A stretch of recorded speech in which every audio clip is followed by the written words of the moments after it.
Olá, sejam bem-vindos a mais uma dica de R. Hoje eu vou ensinar para vocês como unir duas bases de dados a partir de uma variável de identificação dos sujeitos. Aqui no R eu trouxe um exemplo de duas bases de dados que a gente poderia unir. Então, a primeira base de dados é uma base de dados sociodemográficos, onde eu tenho três variáveis.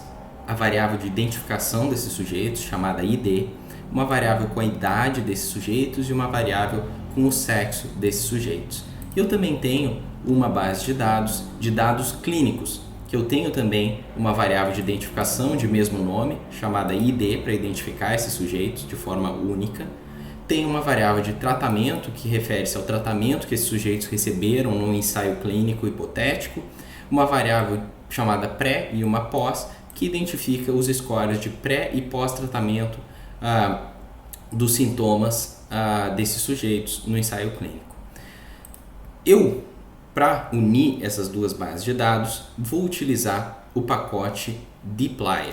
Então, eu vou carregar o pacote dplyr e vou fazer uso de uma função chamada leftJoin, que vai unir essas duas bases de dados, mantendo todas as observações, ou seja, todos os sujeitos da primeira base de dados em que eu vou unir nessa operação.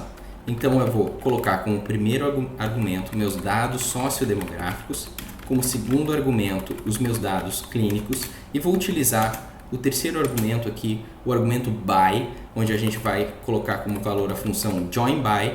E aqui dentro dessa função joinBy a gente vai colocar as duas variáveis de identificação desses conjuntos de dados. Então nesse caso é ID, e eu vou colocar que o ID deve ser igual a, ou seja, igual a ID. Porque se vocês lembram bem, né, tanto na variável de dados sociodemográficos quanto na base de dados clínicos, o nome da variável de identificação é ID.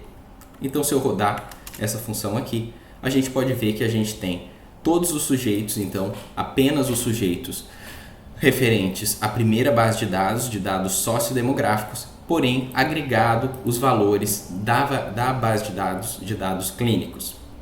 A gente pode observar aqui que o sujeito de ID3, então, não tinha nenhuma correspondência na base de dados clínicos, então a gente tem valores ausentes nas variáveis que foram agregadas a esse banco de dados.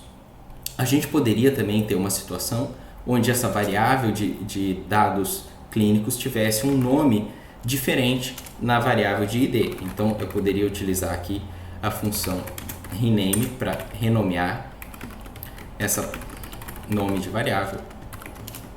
Então, agora, a variável de identificação nos dados clínicos chama-se ident e não ID. Então eu simplesmente mudaria aqui no meu joinBy que ID, ou seja, a variável de identificação na base de dados sociodemográficos, refere-se à variável ident na base de dados clínicos. Se eu rodar isso daqui agora, a gente vai ter exatamente aquele mesmo resultado.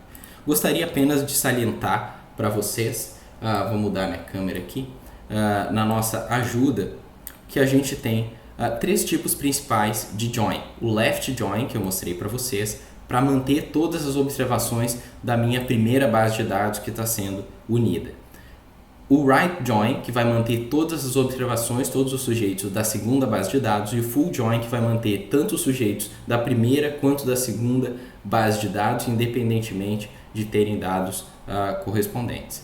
Então, existem outros tipos de join para diferentes necessidades, mas eu espero que vocês tenham aprendido como unir duas bases de dados aqui dentro do R a partir dessas funções do pacote dplyr. Aguardo vocês então no próxima dica de R e desejo para vocês um ótimo dia e uma ótima semana. Até mais!